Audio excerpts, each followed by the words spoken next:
didn't think that anyone would believe me or take me seriously. On April 20th, 2020, I left social media. I deactivated, disabled, deleted, whatever you want to call it, my Instagram, Snapchat, and Facebook accounts. Gone.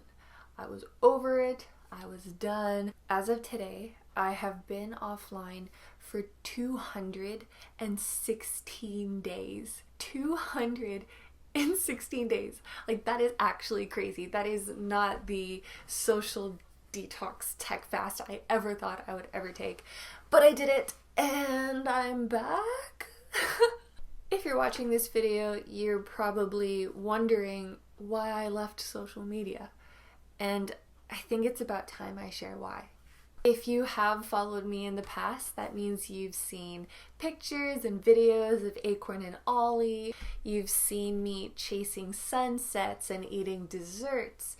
My quiet time setups with my coffee and my Muji notebooks and my ESV journaling Bible, all the different cafes I visited, the hiking and biking adventures I went on with my parents and with my sister. And honestly, that was just me being me. Somewhere along the way, I lost myself. During COVID, like many of you, I'm sure, I've had time to figure things out.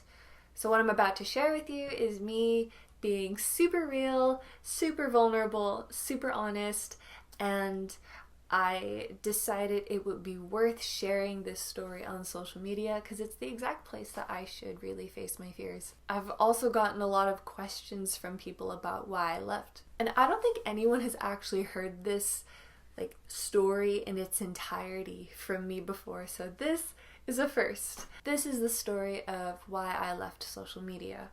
But more importantly, this is the story of how I lost myself and found myself again. For those of you who don't know, I currently serve as a full-time worship leader at Willingdon Church in Burnaby, BC. I've actually been doing worship music stuff for probably a decade. I started when I was in high school. The point being, I've been doing this for a really long time, which means that I've been in front of people for a long time. My life, my face, my voice, my skills, my mistakes, my words, they have been on display for a long time. Part of being in the spotlight so much is that you feel this pressure to be fine, to be okay, even if you're not okay. You know what I'm talking about. And this pressure really started to suffocate me. I've always been a people person. I love making friends. I love being friendly. And that's great and all. But one of my weaknesses is that I'm really bad at setting boundaries with people. Over the years, I struggled to say no to commitments, to appointments, to dates, and to all of these things. And I considered it my responsibility, not only as a worship leader, but just as a person in general, to give my time to other people, to give away all my energy, my resources. I had to be fine. I had to keep smiling. I had to be on. I had to. There were times that I tried to say no and people would be offended, so I would feel really guilty. I would feel ashamed. I believed I was selfish for not depleting myself in order to please others. Now, it's not like I actually thought about this every time I interacted with people, but it definitely influenced every relationship in my life. There was also this belief that failure wasn't even allowed. And so you can imagine the kind of effect that would have on a person, because nobody is perfect. Nobody can do everything all the time. And I was trying to do that. So of course, this affected my use and understanding of social media. What was once a creative outlet and a means of connecting with people turned into a place of potential failure, because I would interact with people and risk disappointing them, failing them, and it just did not feel like a safe place for me to be anymore. I was scared of posting anything. Sometimes I would be so busy and I wouldn't be able to answer a lot of the messages that people would send me.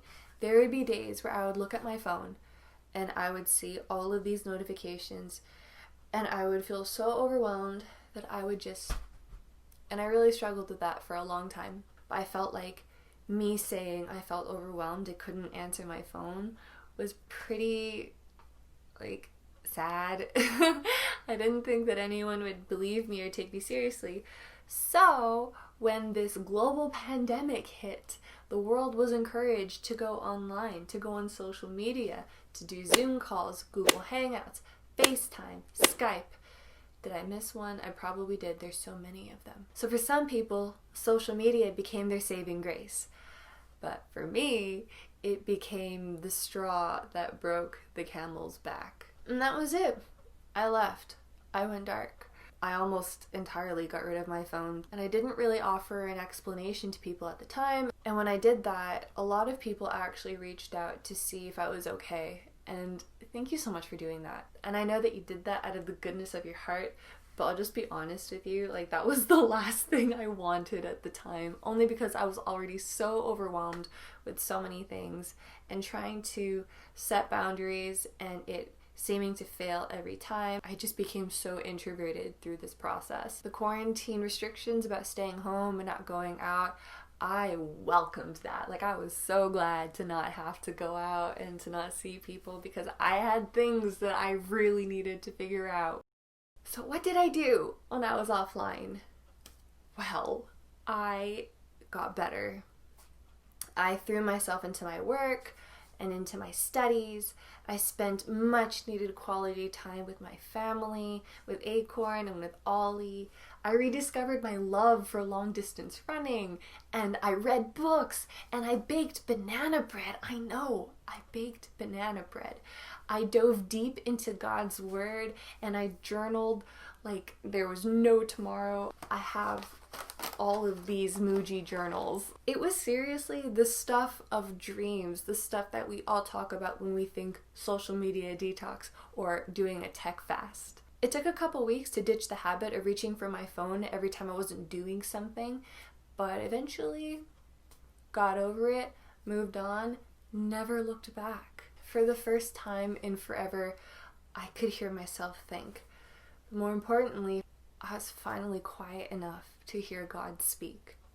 My world had been so noisy. I had not built in margin in my life. So when I look back on the things that I was working through, it's crazy to see how lost I was and how stuck I was. And as I spent more time with God, the fog actually seemed to lift.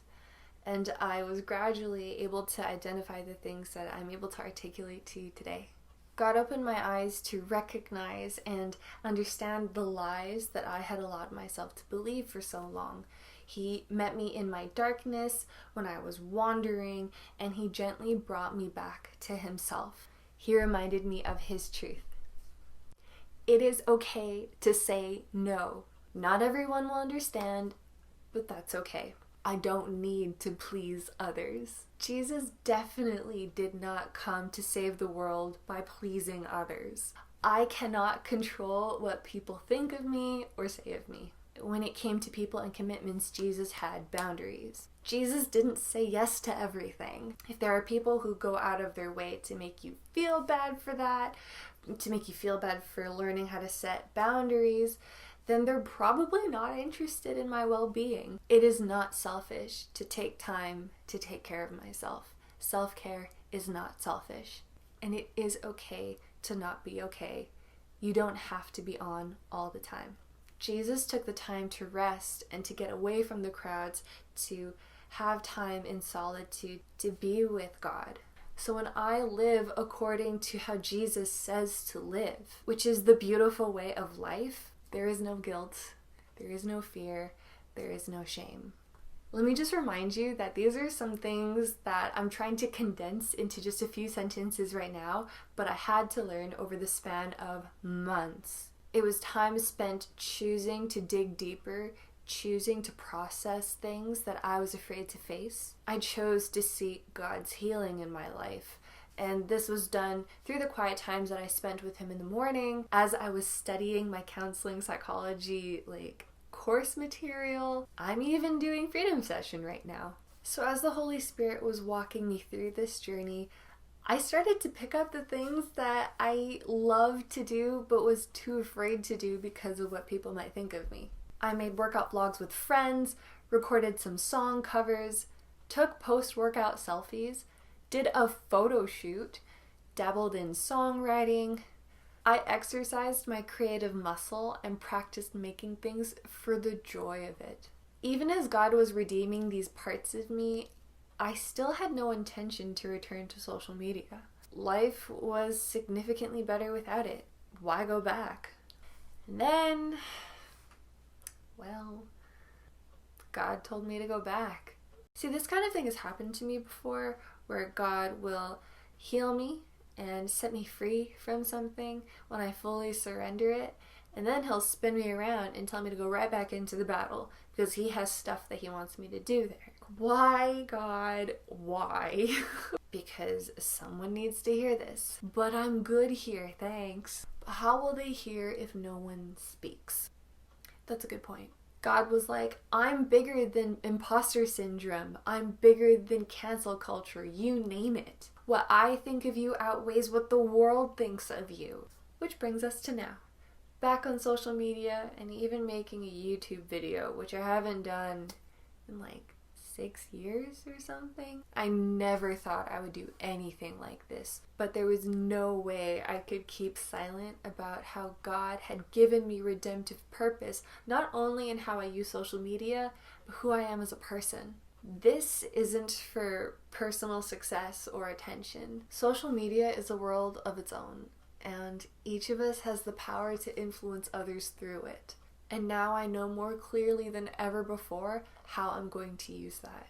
So maybe you're watching this and you don't believe in God. Maybe you think he's real, but he doesn't do this kind of stuff in your life. Maybe you think this is all nice stuff and I've found what works for me. I mean, yes, I have found what works for me. But Jesus wants to do a work in your life too. Even if you don't think so, even if you don't think you need him. See, God knew you and loved you before the world even began. He is very much interested in you and in your life. And he wants you to find that out for yourself. Have you ever thought to ask him? Have you ever considered earnestly asking God to reveal himself to you? While I might not know how he'll do it, I am confident that he will in his perfect timing, according to his perfect plan, according to his perfect will for your life. So if there's anything I shared today that you have resonated with, that you can relate to, would you please take a risk and comment down below and let me know? See, I took a risk in making this video, and yeah, I have no idea how people will respond, but I invite you to do the same. Speak up if you've been afraid to. It's easy to think that your worth and value and likableness depend on what people think of you and what they say about you, but the God of the universe, the one who created heaven and earth, says that you are worthy, you are valued, and you are not just likable, but you are lovable because he says you are. And while people and their opinions of you can change, God's opinion of you and who he is straight up doesn't change. He sees you for who you are, and there is no need to curate the perfect Instagram feed to explain who you are, who you want to be. So thank you. Thank you for whatever feedback comes for this kind of video. And if you'd be interested in seeing future videos, go ahead and like and subscribe. It would mean a lot. I would really appreciate it. And if you've made it this far, I've got a little surprise. Thank you so much for watching and taking the time to hear my story today. Acorn and I really appreciate it. Don't we, Acorn? Don't we? She's so mad. She's so mad. Stay safe and God bless.